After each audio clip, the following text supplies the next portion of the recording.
All right, here we go. We're on number 12. It says answer the following given the equation. So we have 9 over x minus 7 minus 7 over x minus 6. This trinomial factors into x minus 7, x minus 6. That's super nice. Part A says state the excluded values, which means the domain restrictions. So remember the restrictions come from the denominator. So x cannot equal 7 and x cannot equal 6. On this one though, they want you to type it in, and it says very specifically from least to greatest. So the smaller one is the 6, so that goes there, and the 7 goes there. Otherwise, they're gonna mark it wrong. Done. Okay, next, it wants the least common denominator. So it's both denominators, right? It's this one and this one. This one already has them both. So I'm not sure what it wants in this one for sure, but x minus 7, x minus 6 would work. It probably will only accept this one because it's coming from these two in that order. Or, you know what else would work? The one where it was multiplied together, x squared minus 13x plus 42. All three of those are correct answers, but it might just be asking for that one. On the final, we will override it if it marks you wrong, okay? Part C says to solve, so we're gonna come back up here.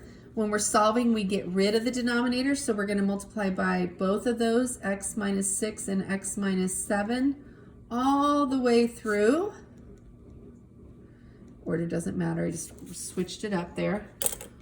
All right, when you multiply, the x minus 7 is gonna cancel, we'll have 9 times x minus 6. I'm going to write that over there.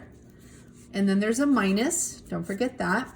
The x minus 6 cancels, and I have 7 times x minus 7 equals. And then this all cancels, and it'll equal 13. And then we distribute 9x minus 54 minus 7x plus 49 equals 13. 9x minus 7x is 2x. Negative 54 and a positive 49 is minus 5.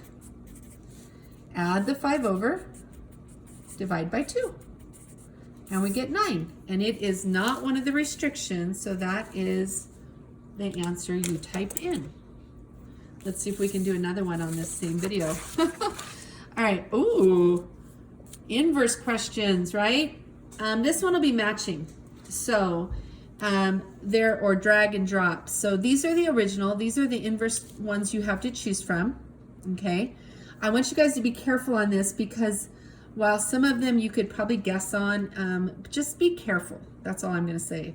So on f of x is x plus 2 squared minus 4.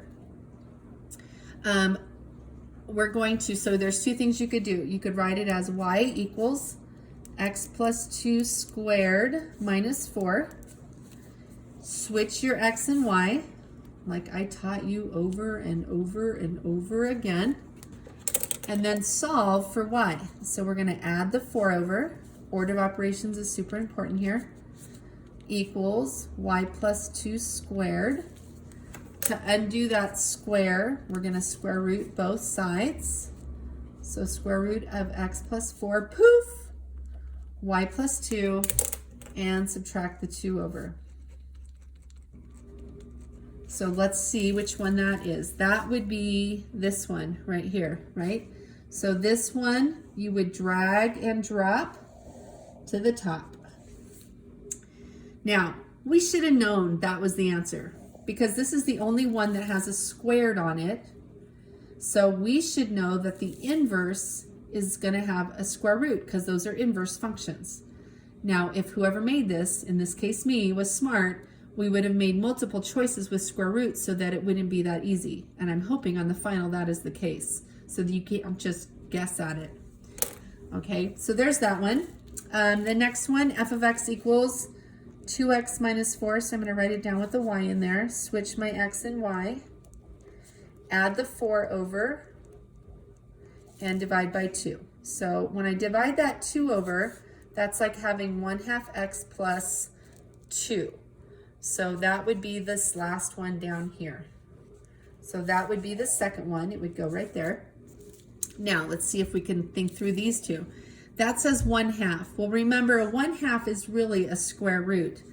So what's the inverse of a square root going to be? It's going to be the one with a squared. It's the only one with a square, so that one has to go there. This is a cube root. The opposite, or not opposite, the inverse of a cube root is a cube, so it has to be this one. So kind of annoying that they didn't give you enough options to make it interesting.